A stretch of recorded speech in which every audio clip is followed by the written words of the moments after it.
सियासत में जीत सिर्फ वोटों से नहीं, नैरेटिव से भी तय होती है और कभी कभी कहानी इतनी दिलचस्प हो जाती है कि असली हीरो कहीं पर्दे के पीछे ही छुपा रह जाता है। सवाल यह है कि क्या भारत की राजनीति में क्रेडिट भी अब राजनीति का सबसे बड़ा खेल बन चुका है? ना कोई अप्रिसिएशन या फिर ना कुछ मिलना। केरल की जीत, लेकिन क्रेडिट किसे? देश के 5 राज्यों के चुनाव नतीजों में कांग्रेस के लिए सबसे बड़ी राहत केरल से ही आई है, जहां पर यूडीएफ ने दमदार वापसी की और वामपंथ के किले को हिलाकर रख दिया। लेकिन इस जीत के पीछे एक नाम लगातार सामने आ रहा था, सचिन पायलट। सीनियर ऑब्जर्वर के तौर पर पायलट ने सिर्फ औपचारिक भूमिका नहीं निभाई, बल्कि टिकट बंटवारे से लेकर गुटबाजी खत्म करने तक हर स्तर पर उन्होंने दखल दी। 10 जिलों का दौरा किया, रोज 5-6 कार्यक्रमों का आयोजन किया, लोकल मुद्दों पर फोकस डाला, डोर टू डोर कनेक्ट किया।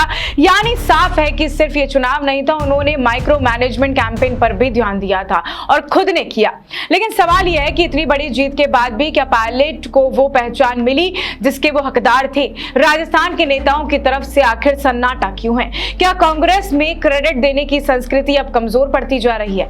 वहीं अगर दूसरी तरफ देखें तो बंगाल में हार, लेकिन क्रेडिट की खूब बारिश हुई। अब जरा दूसरी तरफ देखिए, अगर हम बात करें पश्चिम बंगाल की, पश्चिम बंगाल जहां पर बीजेपी नेता शुभेंदु अधिकारी ने खुलकर कहा कि इस जीत का रास्ता अगर किसी ने तैयार किया है तो वो है राजस्थान के पूर्व नेता प्रतिपक्ष राजेंद्र राठौड़। और अब ये ट्विस्ट भी देखिए, राठौड़ खुद अपना चुनाव भी नहीं जीत पाए थे, लेकिन उनकी राजनीति और रणनीति मास्टरमाइंड कही जाती है।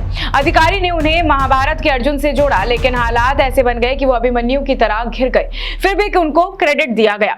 इतना ही नहीं, भूपेंद्र यादव को भी जिम्मेदारी सौंपी गई थी। उनके बाद भी बीजेपी ने हर किसी की तारीफ की, हर किसी को क्रेडिट दिया, अप्रिशिएट किया। लेकिन दूसरी तरफ देखें तो सचिन पायलट को किसी तरीके से कोई अप्रिसिएशन नहीं मिला, चाहे फिर वो आला कमान से हो या फिर राजस्थान के दिग्गज नेताओं से। किसी ने भी जो है ट्वीट नहीं किया, औपचारिक तौर पर भी किसी ने खुशियां नहीं जाहिर करी। वहीं तीसरी बात अगर देखें तो 2 पार्टियों की अलग अलग तस्वीरें सामने आ रही हैं। एक तस्वीर साफ है, एक तरफ कांग्रेस है जहां जीत के बाद भी रणनीतिकार पर सन्नाटा है, वहीं दूसरी तरफ बीजेपी है जहां हारने वाला भी हीरो बन जाता है। तो बड़ा सवाल है कि क्या कांग्रेस अपनी ही नेताओं की पहचान दबा देती है? क्या बीजेपी में क्रेडिट शेयरिंग एक स्ट्रैटेजी है, या फिर यही फर्क है दोनों पार्टियों की जमीनी ताकत तय करने में? दोनों में लेकिन एक बात बहुत कॉमन है, क्योंकि दोनों का ही राजस्थान से कनेक्शन है। सबसे दिलचस्प बात है कि दोनों की कहानियां राजस्थान से जुड़ी हुई हैं, क्योंकि एक तरफ पायलट है जिनकी मेहनत केरल में रंग लाई है, वहीं दूसरी तरफ बात करें तो राठौड़ है जिनकी राजनीति और रणनीति बंगाल में काम आई है। लेकिन राजस्थान में पायलट को लेकर अभी भी खामोशी बरकरार है। क्या अंदरूनी राजनीति इतनी हावी है कि जीत भी फीकी पड़ जाए? और वहीं सियासत में सिर्फ जीतना ही काफी नहीं होता, जरूरी ये भी है कि आपकी जीत को पहचाना जाए, क्योंकि कभी कभी सबसे बड़ी हार वो नहीं होती जो चुनाव में मिलती है, बल्कि वो होती है जब आपकी जीत का जिक्र भी नहीं हो पाता है।